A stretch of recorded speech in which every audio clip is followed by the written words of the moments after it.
นี้โดยยังให้เฮ็ดนี่หลังคาให้มันแล้วซะก่อนโดยอันอื่นละบ่พร้าวโดยเฮ็ดหลังคาแล้วให้เพิ่นน่ะเบิ่งเห็นก่อนโดยเพราะว่าสิคิดงบเป็นขั้นเป็นตอนไปหันนะโดยเพราะว่าวานนี่นะข่อยเข้ามานะบอกให้มั่งแต่หลังคาแล้วผัดมาเข้ามาผัดมั่งเบิดเลยเพราะเราจนตกใจว่านี่จนบ่จักแน่เช็ดเอาว่าบ่จักแน่สิเว้าเลยเมื่อวานนี่ก็เลยออกเมื่อถ่ายได้น้อยเดียวนึงเลยเมื่อปรึกษากับผู้ใหญ่เพิ่นบัด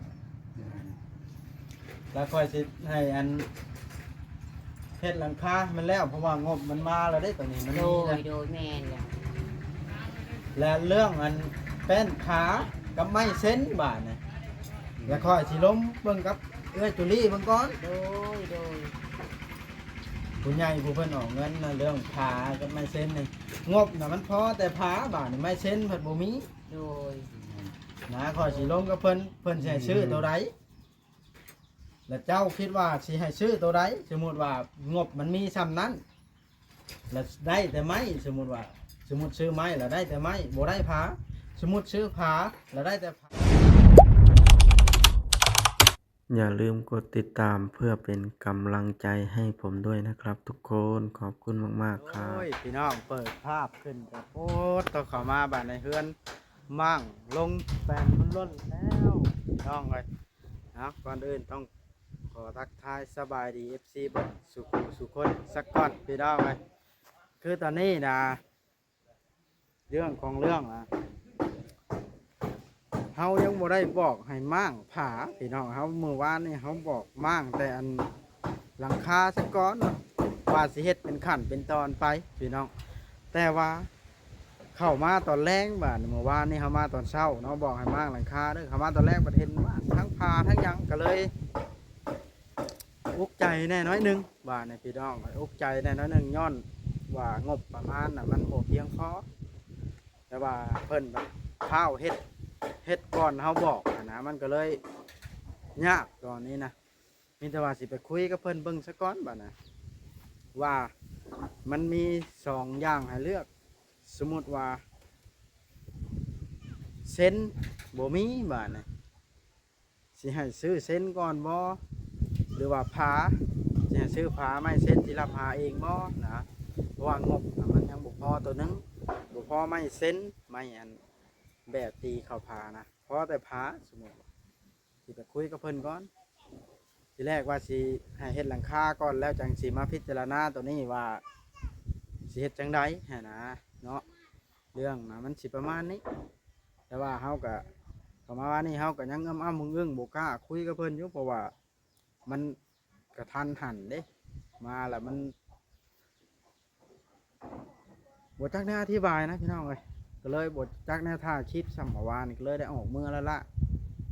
ถ่ายแล้วลาลีนไปแถวนั้นเนาะปะมานี่ฮะสิไปคุยรายละเอียดสักก่อนให้หู้เรื่องเลยพี่น้องเลยอันเด้จ้ะแต่เฮาก็ดีใจน้ำอยู่พี่น้องเราก็เนื้อความดีใจให้ละก็เลยเร่งรีบแน่พี่น้องไอ้บติบทานไผละเพราะว่าไผกับมันดีใจเด้บอกว่าไผได้ข่าวดีที่ได้เฮือนใหม่อย่างไม่เพิ่นก็ดอกเพิ่นว่านะก็เลยเผามั่งเด้สัสังกะสีมาก็ครบเรียบร้อยแล้วได้พี่น้องเอ้ยจวดจาดขนาดต่อสังกะสีของแท้รุ่นเหยียบบ่ม่วมเลยรุ่นนี่ลูซิ่งครบแล้วลูซิ่งมาแต่ว่ายังแผ่นผาแล้วก็ไม้เส้นนี่แหละพี่น้องเลยอันนี้ไม้ก็สิประมาณนี้แหละ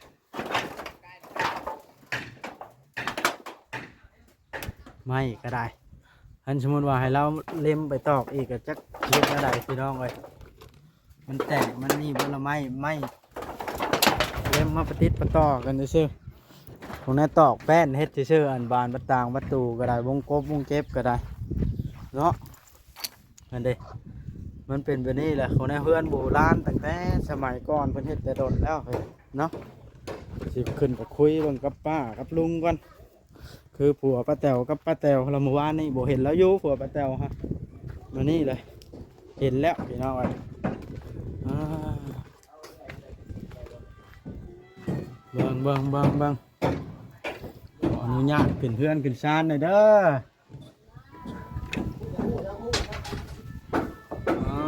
ต่อพอแต่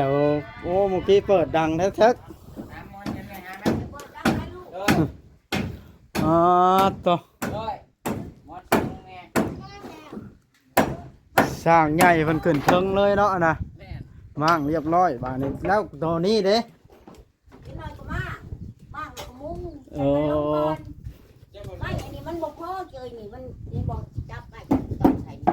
มันดอก เป็นไม้เส้นไม้นั้นนะวะ ไม่เส้นแล้วก็ไม่ข่าว ไม้ข้าวนะเนาะ นี่แหละ มาลุงกับป้านะมาค่อยขอคุยเนี่ยจะหน่อยหนึงส่งก่อนสิขอคุยอันนั่นก่อน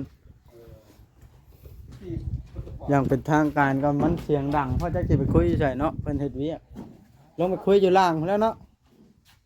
นี่บ่ได้บ่ ได้เอานั่งอยู่ห่มพุ่นละ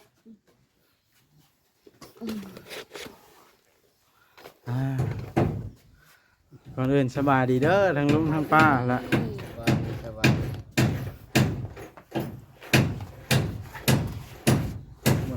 คอยสิเข้าไปนั่งน้ำ โดย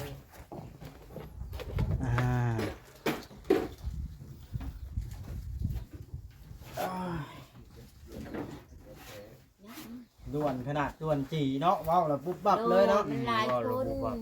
คือทางอันลูกเขามามันนี่สิเว้าแบบนี้ โดย ยังให้เฮ็ดนี่หลังคาให้มันแล้วซะก่อน โดย อันอื่นละบ่พร้าว โดย เฮ็ดหลังคาแล้วให้เพิ่นนำเบิ่งเห็นก่อน โดย เพราะว่าสิคิดงบเป็นขั้นเป็นตอนไปหั้นนะ โดย เพราะว่าวานนี่นะคอยเข้ามานะบอกให้มั่งแต่หลังคาแล้วผัดมาเข้ามาผัดมั่งเบิดเลยพอเราจนตกใจว่าเนี่ยจนบ่จักแน่เช็ดเอาว่ะบ่จักแน่สิเว้าเลยเมื่อวานนี่ก็เลยออกเมื่อถ่ายได้น้อยเดียวนึงเลยเมื่อปรึกษากับผู้ใหญ่เพิ่นบัดแล้วค่อยสิให้อันเฮ็ดหลังคามันแล้วเพราะว่างบมันมาแล้วได้ตอนนี้มัน โด มี ย นะ โดยแม่นแล้ว และเรื่องอันเป็นขากับไม้เส้นบาดนะแล้วค่อยสิล้มเบิ่งกับเอ้ยจุลี่เบิ่งก่อน โดย ผู้ใหญ่ผู้เพิ่นออกเงินนะเรื่องขากับไม้เส้นนี่งบน่ะมันพอแต่ผาบาดนี่ไม้เส้นเพิ่นบ่มี โดย นะค่อยสิล้มกับเพิ่นสิให้ซื้อตัวใดแล้วเจ้าคิดว่าสิให้ซื้อตัวใดสมมุติว่างบมันมีซ้ำนั้นแล้วได้แต่ไม้สมมุติซื้อไม้แล้วได้แต่ไม้บ่ได้ผาสมมุติซื้อผาแล้วได้แต่ผาเพิ่นบ่ได้ไม้แบบ จักสิว่านี่ได้เนาะป้าก็บ่จักได้สิว่า มันแบบนี้ได้สมมติว่าให้เอาตัวเก่าขึ้นมาดัดแปลงนี่สิเป็นไปได้บ่นะ เล็กเพิ่นก็จ้อนใส่ทางหลังนี่เด้ ตัวใดมันหัก เป็นวงกอกวงกบกับเป็นตาได้บ่นะ บ่ได้วงกบนี่บ่ได้ พวกเก่ามันบ่ได้ ก็ค่อยสิแจ้งเพิ่นไปอีกเทื่อเพราะว่าสิให้เฮ็ดตัวนั้นให้มันแล้วก่อนบาดนี่จัง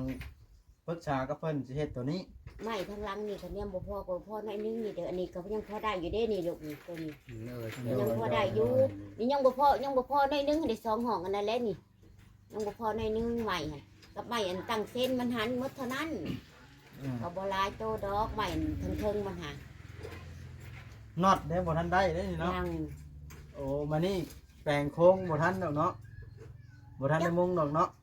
จักแล้วคะแนนว่าบ่จักลูกเด้ แปลงโค้งห่างมันนะครับแปลงค้ำกะ คะแนนมีใหม่ แล้ว นี่ เรา เด้อ เอิ้ มึ น ง ข่อยจังสิเอามาน็อตน่ะ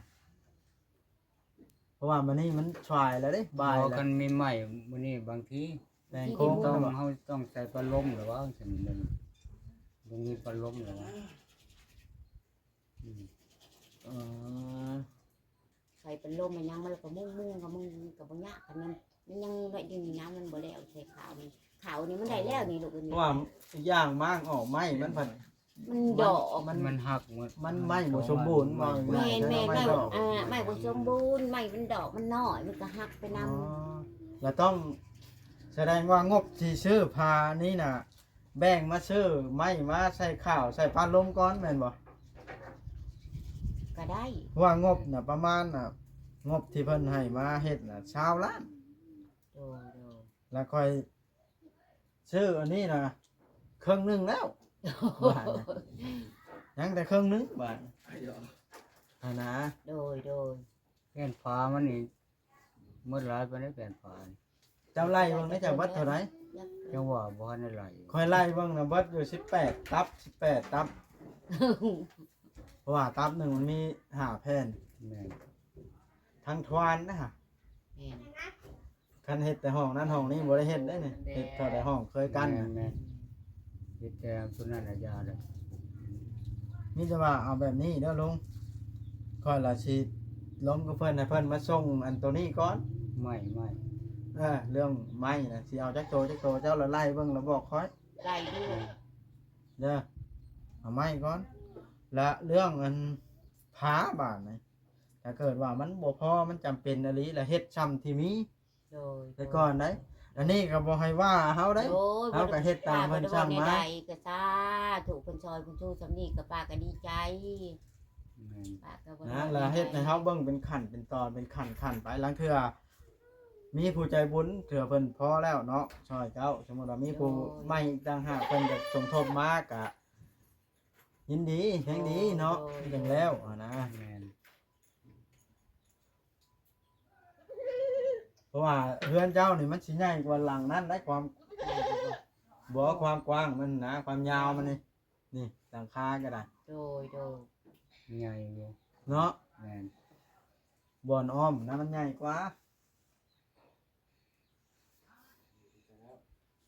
18ตับเจ้าไล่เบิ่งสูตรอัน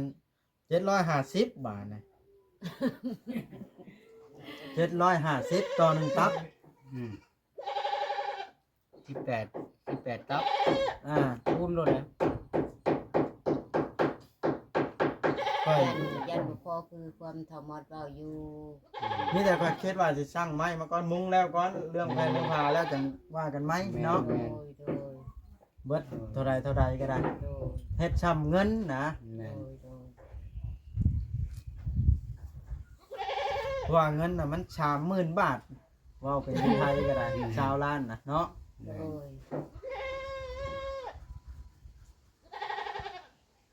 ทีแรกค่อยก็ว่าสิเฮ็ดเป็นขั้นเป็นตอนท้ายไปทีละหน่อยนะเจ้ามั่งช้าแล้วก็ยังแล้วล่ะอันนั้นแล้วจังค่อยมั่งพาลงหั่นนะทำอิฐนะแล้วมาว่านี่พระเจ้าบอกว่าให้มันแล้วไว้บุ่มบ่มมั่งบุ่มเริ่มหลายคนเนาะ มันหลายคนก็มากอันใหม่ก็ยังบ่พอก็หลายดอกใหม่ทั้งเทิงมานั้น โอ้ตามที่ค่อยเบิ่งเลยว่าปู่พ่อก็หลายเติบอยู่มาเฮ็ดเช่นตัวนี้ จัง แล้ว สิ ก็วงกบอีกนี่ เส้นมันนี่แม่นกันทั้งมันน่ะก็สิบ่ แล้ว หลา เนี่ย ย เล่นตัวเก่าบัดมันเล่นบ่ได้คันสมมุติเอาไม้แล้วแม่นบ่ได้ผาเอาผาแล้วแม่นบ่ได้ไม้นี่นะค่อยจะยากบ่ อัน นี้ สิว่าเดี๋ยวๆเนาะปัจจิได้จะมุงปัจจิดังๆเจ้าพาจะมามุงอีกมันแอบอีกบัดนี้ปัจจิเก็บจังกะตีเก่ามามุงอีกบ่ บ่เก็บมามุงเก่าแล้วมันมีแหละ แอบอีกบ่ว่าปัจจิเก็บจังกะตีเก่ามาแอบอีกป้าเขาบ่แม่ หรือว่าเอาแบบนี้ว่าแต่เอาไม้ก้อนเป็นหยังพานี่บ่เอาเหล่าสังกะสีบ่แอมอีก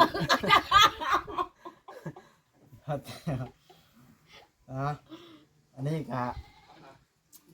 เฮาสิล้มเบิ่งกับผู้ใหญ่เพิ่นอีกเด้อบัด โด แถวเด้อ ยโดย เพราะว่าคอยไล่เบิ่งนี่มันพอแต่ผากับอันเครื่องมุ้งเงินน่ะชาวล้านน่ะ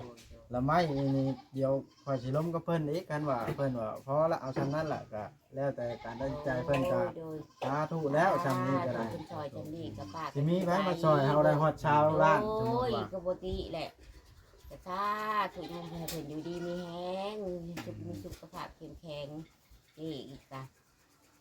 ป้านี่ก็บ่ว่าในใดก็ขอผลบุญคุณของเจ้ให้แล้วให้ซอยให้สู้บ่สามารถ แม่น เพื่อผู้ขานี่ก็กระดกทุกยากป้านี่ก็ มางออกพันดอกเบิดให้ไม้เส้นนึงกันเนาะ ดอกไปแล้วมั่างก็มีหดไม้ดอก มีแต่ว่าคอยสิช่างไม้ให้แล้วก็มาก่อนถ้าแฟนพาบ่พอซำใดอันจังว่ามันเพราะว่ามันเฮ็ดต่อบ่เป็นแล้วมันบ่มีไม้เนาะ มันบ่มีไม้ก็ กันกับตัวนี้ก่อนน่ะแนวมันมีสังกะสีเฮาแล้วเฮาก็อยากได้ไม้มุงก่อน แล้วเอาเจอล่ามาตีบ้านล้มบ่ ล้ม ตีเป็นลม เนาะ จังงาม เท่าไล่มันได้เอาจักโตไม้อันมุงโครงมันนะ ไล่ในแม่ลูก จั เบิ่ ก ง โต ดู จักโต แล้วจังบอกค่อยหลังไม้ก็ได้ให้ไล่ละเอียดรถตัวนั้นนะเรื่องพาเส้นนี่แล้วจังว่ากัน โด กำลัง ยว่า เพราะว่าค่อยอยากเฮ็ดเป็นขั้นไปหั้นนะบ่อยากให้เฮ็ดลัดคิวบัดเดียวเบิดบัดเดียวแล้วบุบในมือเดียวก็บ่ว่าติ โอ้ก็บ่ว่าในนั้น เพราะว่ามันสิบ่เป็นขั้นเป็นตอนเนาะ อันนี้ป้าก็ว่าให้มุงก่อนแล้วจังมุงได้เรียบร้อยจังอันนี้ก็ตั้งเส้นเลยจังแอมพา แม่น ว่าในนั้นแล้วก็แล้ว สั่งนาทีฮะ17,000ป่ายพุ่นน่ะ แพงเนาะ อือ ปกติแล้ว เม็ดละ130 บาท มันแพง จัง จัง แม่น สีน 100ปลายเม็ดถูกรวมเบิ่นฮะ สั่งสีกับสีงามสี อ้า ฟ้าว สั่ง มา สั่งกระชังกระชีของแท้บัดในขนาด แม่น เอาตัวบางมันแบบสิมุงยากได้เจ้า แม่น แล้วก็มันบุ้มมันบ้ามแล้วมันบ่อยากเฮ็ดแต่เทินได้เฮ็ดแล้วให้มันงามรถ โอ้ยสาถูกผู้ซอยกันพอให้คุณดีแม่งว่า เพิ่นล่ะ เราไม่ได้ บ่ค่อยเชื่ออยู่อันเอื้อยจุลีนะคนนี้แล้วเฮ็ดหลังใดแล้วก็อยากให้เฮ็ดงามบ่งามนี่เราเฮ็ดขนาดเฮือนปอดว่าเฮ็ดอันนั้นเชื่อพระเจ้าสิลายังให้ทาสี แม่ ทาน หยัง แม่นเพิ่นมักงามป้ากันคือยังคือกันโอ้ยเพิ่นซอยเพิ่นมักงามเพิ่นมัก คันสมมุติว่าพากระจาดเด้บ่ใช่ว่าเลยสิเอาสังกะสีเก่าดีกว่า พากระจาดนี่มันเป็นขี้หมอดแล้วมันคุสิหูชะตา เอาสังกะสีเก่าดีกว่าเนาะคันสม โด มุติ ย ว่า คะ ถ้า แนน จำ โด เป็นอะไร ยโดย นะ คะแนนถ่ายจำเป็นอะไรกับเอาตัวนั้นสังกะสีเก่า เพราะว่าพานี่ก็สิโจ๊กก่อนสิเอาตัวอันไม้ก่อนพอ โดย สมมติว่ามันบ่พอหาบ่ได้ใส่ก็ถ้าเจ้าเอาสังกะสีเก่าขึ้นมาตอกใส่ก็ได้หั้นนะ โดย ถ้าบ่มีไม้ตอกใส่นี่ โดย มันอันนั้นนะตอกใส่บ่ได้เด้อบาดนี่มางออกละเอาตัวเก่ามาวางก็บ่ได้เด้เนาะ โดย แล้วนั้นละป้าแตวค่อยจักมาเว้านั้นมานี่ก็ขอที่ย้ำก็อยากให้เฮ็ดเป็นขั้นเป็นตอนไปบ่พาวลัด สิ เฮ็ด ว่า ตรง ใน นั้น ใด ก็ ลู ได้ กเอาอันในใด ไม่ก่อน ให้หลังคาก่อน เพราะว่า ไล่ไม้ให้ค่อยเอาไม้ตัวที่มันใช้ได้แล้วก็ใช้ไปตัวใช้บ่ได้เอามาเพิ่มเติมก่อนมันจักเช่นแล้วก็สิสั่งให้เขามาส่งมานี้เพื่อบ่ช้าเวลาให้เจ้า แม่นแม่น แม่น หั่นนะ กับอันเอาอันปันล้ม บ้านลมจะตับแล้วนับเบิ่งเด้อสมมุติเอาไปซื้อลาก็ได้ว่าการได้ลงมือเฮ็ดแล้วนี่ถ้าเครื่องบ่พออันใดอันหนึงนี่เฮ็ดต่อบ่ได้เลยนะ บ่ได้ แม่นแม่น เห็นอันใดแล้วข่อยก็ได้บอกว่าให้มั่งแล้วได้สว่านนี่เนาะ จะมั่งล่ะถึงแล้วถ้าเจ้ามั่งล่ะแต่ว่าบ่ถือเขาได้มั่งทางเพื่อนนะแม่นไปหมอไปมั่งหลังคาเด้เอาจำนี้ก็ดีใจน้ำแล้วป้าแตวเอ้ย เนาะถ้า บ่พอหลีก็เฮาได้ไม้เส้นนะบ่ให้ตกขาดอยู่แล้วไม้เส้นนะแต่ว่าเรื่องพามันนี่สิโชว์ไว้ก่อน โดย เพื่อหาบ่ได้เฮาก็เอาทางสีเก่ามาต่อนอนซะก่อนเนาะ โดย ก็ได้เครื่องมุ้งบ่หัวใส่หัวก็ถือว่าสาธุเนาะมือแล้ว เนาะดูเด็กก็พอให้อยู่ดีมีแห้ง เอาทำนี้แล้วป้าแตวไว้ก่อนเข้ามามื้อนี้ก็ได้เด้อ โด จั ย งไดก็สู้ทำความดีต่อไป โดย เชื่อว่าผู้ใหญ่เพิ่นนี่อาจสิบ่อันนั้นดอกเพราะว่าเพิ่นต้องหาวิธีแหละ โดย ครับ แต่ว่า เบิดงบประมาณอะไร เพิ่นนั่นแล้ว เบิ่งงบประมาณอะไรก็สิเอาช่างค่อยเว้าแล้วให้ได้ตอกเส้นที่แน่ๆเด้อ โดย จังใดก็ให้พรเพิ่นได้พอลุงกับป้าก็ เอา เนาะ เพื่อจุลี่ เด้อเจ้เอ้ยขอให้เจ้อยู่ดีมีแห้งเด้อมีสุขภาพเข้มแข็งผู้ชอยผู้ชูผู้ขากระคอบ เป็นผมโพผมให้แม่ป้านี่แล้วแม่ป้าก็กระดก ขอบ ทุก มุก อ ข ย่า อบใจเออ แล้วได้สำนีป้าก็ดีใจ ขอขอบมุกขอบใจไอ้เจ้าอยู่ดีมีแห้งสุขภาพเข้มแข็งเด้อเงินไหลนองทองไหลมาเงินดอลลาร์ไหลเข้ากระเป๋าเจ๊เด้อสาธุ โอเคหาเฮ็ดเวียกโลดบาดในลุงค่อยสิได้จบคลิปคือกัน มันอันตะปูก็ว่าบ่มีเนาะ กับปูพร้อมบ่หลายอันอยู่เนาะมีแต่ว่าลุกไปหาไล่ไม้รถเจ้านะปูเป็นช่างนี่ ไม่ ไล่แล้วบอกค่อยหลังไม้ก็ได้ค่อยสิอันนั้น พาสิสั่งเพิ่นมาแล้วก็สิถ่ายให้เพิ่นเบิ่งตัวสั่งมาพี่น้องไอ้นี่ล่ะ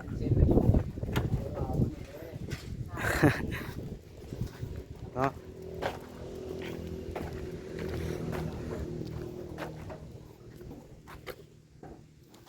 พี่น้องไอ้ก็โอเคคลิปนี้ก็ได้สิได้ขอจบคลิปลงยังไงก็ขอบคุญขอบคุณขอบมกขอบใจทางเอื้อยจุลี่หลายๆเด้อที่มอบภารกิจให้บ่าวบอสเนาะพอได้บ่าวบอสมีบอนทายคลิปพี่น้องไอ้ก็ง่ายซะเนาะและมาเว่าแบบนี้ว่าแต่เล่าก็อุกใจแน่แล้วพี่น้องเบิ่งเล่าก็ได้แต่ว่าก็แล้วแต่บุญแต่วาสนาคือกันอันนี้ก็ได้เพิ่นช่วยฉันได้เฮาก็ได้ฉันนั้นคือว่านี่ก็สาธุขอบคุณเพิ่นหลายๆแล้วพี่น้อง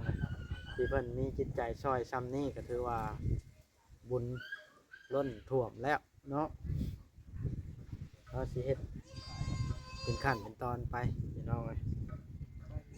โอเคพี่น้องคลิปนี้ก็ได้ผิดพลาดประการใดก็ขอโทษขออภัยนำเฮาก็สิเมื่อปรึกษาทางผู้ใหญ่ใจดีเอื้อยจุลี่เบิ่งก่อนเนาะว่าสิเฮ็ดจังใดควรเฮ็ดจังใดบ่ควรก็ได้พี่น้องเอ้ยโอเคบ๊ายบายขอบคุณสบายดีเด้อ